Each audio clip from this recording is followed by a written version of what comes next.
मानव सभ्यता के आरंभ से ही मृत्यु सबसे बड़ा रहस्य रही है। जब मनुष्य ने पहली बार किसी अपने को मरते देखा होगा, तभी उसके मन में यह प्रश्न उठा होगा कि आखिर मृत्यु क्या है। क्या यह सब कुछ समाप्त कर देती है या इसके बाद भी कुछ बचता है? इसी प्रश्न ने धर्मों, दार्शनिक विचारों और वैज्ञानिक शोधों को जन्म दिया। हर युग में लोगों ने मृत्यु को समझने की कोशिश की, लेकिन आज भी यह विषय पूरी तरह रहस्य बना हुआ है। धर्म मृत्यु को केवल शरीर का अंत नहीं मानते। अधिकांश धर्मों में यह विश्वास मिलता है कि मृत्यु के बाद भी आत्मा का अस्तित्व बना रहता है। हिंदू धर्म में आत्मा को अमर कहा गया है। उपनिषदों और गीता में वर्णन मिलता है कि आत्मा न जन्म लेती है और न मरती है, वह केवल शरीर बदलती है। इस विचार के अनुसार मृत्यु एक परिवर्तन है, अंत नहीं। यही कारण है कि हिंदू धर्म में मृत्यु के बाद अंतिम संस्कार और श्राद्ध जैसी परंपराएं बनाई गईं, ताकि आत्मा की यात्रा शांतिपूर्ण मानी जाए। बौद्ध धर्म मृत्यु को अनित्यता के सिद्धांत से जोड़ता है। बुद्ध ने कहा कि संसार में सब कुछ बदलता रहता है, कोई भी वस्तु स्थायी नहीं है। उन्होंने आत्मा की स्थायी धारणा को स्वीकार नहीं किया, लेकिन कर्म और पुनर्जन्म के विचार को महत्व दिया। उनके अनुसार मनुष्य के कर्म उसकी अगली अवस्था को प्रभावित करते हैं। इसलिए मृत्यु से डरने के बजाय सही जीवन जीने पर ध्यान देना चाहिए। जैन धर्म में भी मृत्यु को आत्मा की यात्रा का हिस्सा माना गया है। वहां यह विश्वास है कि आत्मा अपने कर्मों के कारण जन्म मृत्यु के चक्र में घूमती रहती है। जब आत्मा सभी कर्मों से मुक्त हो जाती है, तब उसे मोक्ष प्राप्त होता है। इस विचार में मृत्यु केवल एक चरण है, अंतिम सत्य नहीं। इस्लाम मृत्यु को अल्लाह की इच्छा मानता है। इस्लाम के अनुसार हर व्यक्ति को एक दिन मरना है और फिर कयामत के दिन उसका हिसाब होगा। अच्छे कर्म करने वालों को जन्नत मिलेगी और बुरे कर्म करने वालों को सजा मिलेगी। इसलिए मृत्यु को एक परीक्षा के बाद की अवस्था माना गया है। मुसलमान मृत्यु को याद रखने पर जोर देते हैं ताकि मनुष्य अहंकार और पाप से दूर रहे। ईसाई धर्म में भी मृत्यु के बाद जीवन का विचार मौजूद है। वहां यह माना जाता है कि मृत्यु के बाद आत्मा ईश्वर के सामने जाती है। यीशु मसीह के पुनर्जीवन की कथा ईसाई विश्वास। मृत्यु संसार का वह सत्य है जिससे कोई भी जीव बच नहीं सकता। मनुष्य जन्म लेता है, बढ़ता है, सपने देखता है, प्रेम करता है, संघर्ष करता है और अंत में एक दिन मृत्यु को प्राप्त होता है। यही प्रकृति का नियम है। फिर भी मृत्यु का नाम सुनते ही मनुष्य के भीतर भय, चिंता, दुख और अनेक प्रश्न पैदा हो जाते हैं। लोग जानना चाहते हैं कि मृत्यु क्या है, यह क्यों होती है, इसके बाद क्या होता है और मनुष्य इससे इतना डरता क्यों है। इन प्रश्नों का उत्तर केवल विज्ञान ही नहीं, बल्कि दर्शन, धर्म, साहित्य और मानव अनुभव भी देने का प्रयास करते हैं। मृत्यु को समझने के लिए सबसे पहले जीवन को समझना आवश्यक है। जीवन केवल सांस लेने का नाम नहीं है। जीवन अनुभवों का संग्रह है। मनुष्य अपने परिवार, समाज, सपनों और भावनाओं के साथ जुड़कर जीता है। वह अपने अस्तित्व को स्थायी मानने लगता है। उसे लगता है कि जो कुछ उसके पास है वह हमेशा रहेगा। लेकिन मृत्यु इस भ्रम को तोड़ देती है। वह बताती है कि संसार में कुछ भी स्थायी नहीं है। हर चीज समय के साथ बदलती है और अंततः समाप्त हो जाती है। प्रकृति को देखें तो मृत्यु हर जगह दिखाई देती है। पेड़ के पत्ते सूखकर गिर जाते हैं, फूल खिलते हैं और फिर मुरझा जाते हैं। ऋतुएं बदलती रहती हैं। सूरज उगता है और डूब जाता है।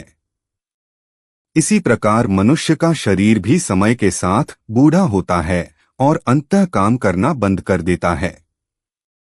विज्ञान के अनुसार जब शरीर के महत्वपूर्ण अंग जैसे हृदय और मस्तिष्क स्थायी रूप से कार्य करना बंद कर देते हैं, तब मृत्यु हो जाती है। लेकिन केवल शरीर का रुक जाना ही मृत्यु की पूरी परिभाषा नहीं है। मनुष्य के लिए मृत्यु भावनात्मक, मानसिक और आध्यात्मिक अनुभव भी है। हर व्यक्ति मृत्यु को अलग दृष्टि से देखता है।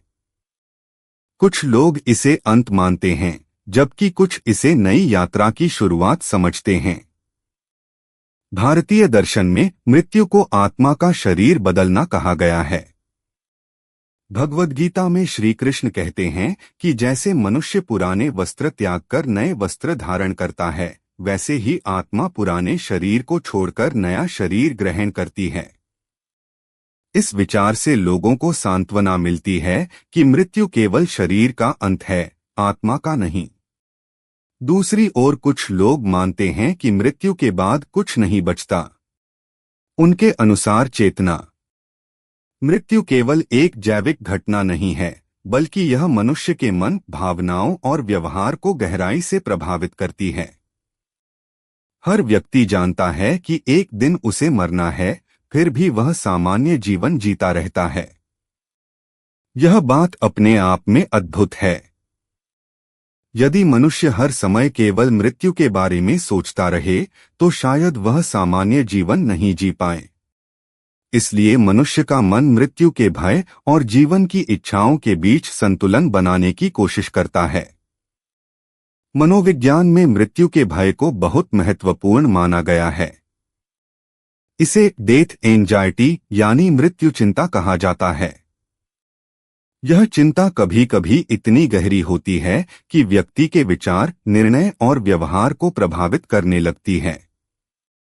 कुछ लोग मृत्यु के बारे में सोचकर घबरा जाते हैं, जबकि कुछ लोग इसे स्वीकार करने का प्रयास करते हैं। यह अंतर व्यक्ति के अनुभवों, संस्कृति, धर्म और मानसिक स्थिति पर निर्भर करता है। मृत्यु का भय जन्मजात माना जाता है। जीवित रहने की इच्छा हर जीव में होती है। जब कोई खतरा सामने आता है तो शरीर तुरंत प्रतिक्रिया देता है। हृदय की धड़कन तेज हो जाती है, सांसें बढ़ जाती हैं और शरीर सतर्क हो जाता है। यह प्रतिक्रिया हमें बचाने के लिए होती है। लेकिन मनुष्य में एक विशेष बात है, वह केवल वर्तमान खतरे से नहीं डरता, बल्कि भविष्य में होने वाली मृत्यु की कल्पना से भी डरता है। यही कल्पना मृत्यु को मानसिक रूप से और अधिक भयावह बना देती है। कुछ मनोवैज्ञानिकों का मानना है कि मनुष्य के अधिकांश कार्यों के पीछे कहीं न कहीं मृत्यु का भय छिपा होता है। लोग धन कमाते हैं, नाम कमाते हैं, परिवार बनाते हैं और समाज में पहचान बनाने की कोशिश करते हैं, ताकि वे अपने अस्तित्व को स्थायी महसूस कर सकें। उन्हें लगता है कि यदि उनका नाम, काम या परिवार जीवित रहेगा, तो किसी रूप में वे भी जीवित रहेंगे। प्रसिद्ध मनोवैज्ञानिक अर्नेस्ट बेकर ने अपनी पुस्तक द डेनायल ऑफ डेथ में कहा था कि मनुष्य मृत्यु को स्वीकार नहीं करना चाहता, इसलिए वह ऐसे कार्य करता है जिनसे उसे अमरता का एहसास हो। कोई व्यक्ति कला बनाता है, कोई महान इमारतें खड़ी करता है, कोई किताबें लिखता है और कोई समाज सेवा करता है। ये सब प्रयास कहीं न कहीं मृत्यु के भय से जुड़े हो सकते हैं। मृत्यु का भय केवल अपने लिए नहीं होता। लोग अपने प्रियजनों की मृत्यु से भी डरते हैं। मृत्यु का सबसे रहस्यमय पक्ष यह है कि इसके बाद क्या होता है। यह प्रश्न हजारों वर्षों से मनुष्य को आकर्षित करता रहा है। जब कोई व्यक्ति मरता है, तब उसका शरीर शांत हो जाता है, लेकिन लोगों के मन में यह विचार उठता है कि क्या उसके भीतर की चेतना पूरी तरह समाप्त हो गई या वह किसी अन्य रूप में अभी भी मौजूद है। इसी प्रश्न से आत्मा, पुनर्जन्म और आध्यात्मिकता के विचार जन्म लेते हैं। भारतीय संस्कृति में आत्मा का विचार बहुत प्राचीन है। वेद, उपनिषद और भगवद गीता में आत्मा को अमर बताया गया है। शरीर को केवल एक वस्त्र की तरह माना गया है जिसे आत्मा समय आने पर बदल देती है। इस दृष्टिकोण में मृत्यु केवल शरीर का अंत है, आत्मा का नहीं। यही कारण है कि भारतीय परंपरा में मृत्यु को देहांत कहा जाता है, अर्थात केवल शरीर का अंत। भगवद गीता में श्री कृष्ण अर्जुन से कहते हैं कि आत्मा को न आग जला सकती है, न जल भिगो सकता है और न वायु सुखा सकती है। आत्मा शाश्वत है। यह विचार मनुष्य को गहरी सांत्वना देता है। जब कोई प्रिय व्यक्ति मरता है, तब यह विश्वास लोगों को दुख सहने की शक्ति देता है कि वह आत्मा कहीं न कहीं अब भी अस्तित्व में है। पुनर्जन्म का सिद्धांत भी भारतीय दर्शन का महत्वपूर्ण भाग है। इसके अनुसार आत्मा एक शरीर छोड़कर दूसरे शरीर में प्रवेश करती है। मनुष्य के कर्म उसकी अगली यात्रा को निर्धारित करते हैं। अच्छे कर्म अच्छे परिणाम लाते हैं और बुरे कर्म दुखद परिणाम। इस प्रकार जीवन और मृत्यु का चक्र चलता रहता है। कर्म और पुनर्जन्म का विचार लोगों को नैतिक जीवन जीने के लिए प्रेरित करता है। यदि व्यक्ति यह मानता है कि उसके कर्मों का प्रभाव मृत्यु के बाद भी रहेगा, तो वह अधिक जिम्मेदारी से जीवन जीने की कोशिश करता है। यही कारण है कि भारतीय धर्मों में सत्य, अहिंसा और करुणा को बहुत महत्व दिया गया है। बौद्ध धर्म पुनर्जन्म को स्वीकार करता है, लेकिन वहां आत्मा की स्थायी धारणा नहीं है।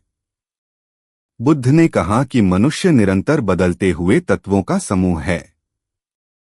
मृत्यु के बाद वही चेतना और कर्म नई अवस्था में प्रवाहित होते हैं। इसे दीपक की लौ की तरह समझाया जाता है। एक लौ दूसरी लौ को जन्म देती है, लेकिन दोनों